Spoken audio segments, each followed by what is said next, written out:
du Rhum pour son innovation technologique, un voilier autonome équipé de voiles photovoltaïques, aujourd'hui amarré au port de Plaisance du Marin. Le voilier Défi Martinique du skipper Daniel Écalard a ouvert ses portes au grand public pour la bonne cause.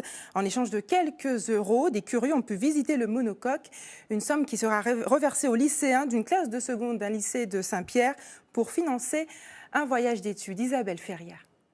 Bienvenue à bord du Défi Martinique. Aux commandes de la visite guidée, Daniel Écalard, en personne. L'occasion pour le skipper de la route du Rhum de raconter son odyssée sur le voilier. Le quotidien dans un espace de 2 mètres sur 2. Les techniques nécessaires pour hisser la grand voile de 100 mètres carrés. Ou encore les manœuvres pour piloter le monocoque de 25 mètres de long. Certains visiteurs n'en croient pas leurs yeux. C'est un espace hyper réduit, confiné, très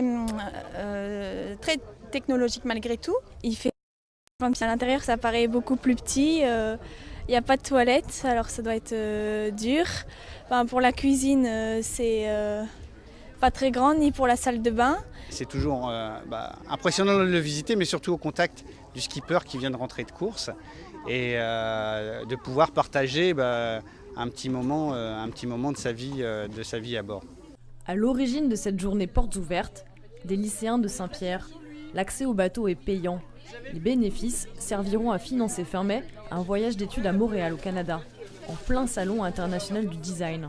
Nous avons besoin d'argent. La somme s'élève en ce moment à 25 000 € et la visite d'aujourd'hui, il faut compter environ 3 € adultes, 1,50 € enfants et c'est gratuit pour les moins de 6 ans. Au-delà de ce séjour d'une dizaine de jours, le projet s'inscrit dans un cadre bien plus large. Nous avons comme projet que les élèves du lycée du numérique de Saint-Pierre, dans les années qui viennent, fassent une petite partie de leur scolarité dans un cégep. C'est une sorte de lycée première année d'université, un cégep du numérique de Montréal. Daniel Écalard, ce breton d'origine et martiniquais d'adoption depuis 28 ans, aura passé 25 jours à bord du Défi Martinique. Une course remplie de moments forts et d'émotions. C'est, je dirais, les bons moments où on arrive à aller vite et sans casser de matériel. Et par contre, effectivement, par moments, on a des petites frayeurs quand on est en pleine tempête. Voilà, ça, c'est des éléments un peu durs. Sa première participation à la route du Rhum a été jalonnée d'embûches, d'abord financières, puis matérielles. Mais le skipper n'entend pas s'arrêter là. Prochaine route du Rhum, mieux préparée avec un bateau encore plus écologique et un bateau encore plus performant, puisque là on aura le temps. On va faire tout pour avoir les moyens en tout cas, mais on sera un peu moins speed qu'on a été sur la première participation. Grâce à cette journée, les lycéens ont récolté environ 300 €. Ils prévoient d'organiser une action chaque mois pour atteindre leur but.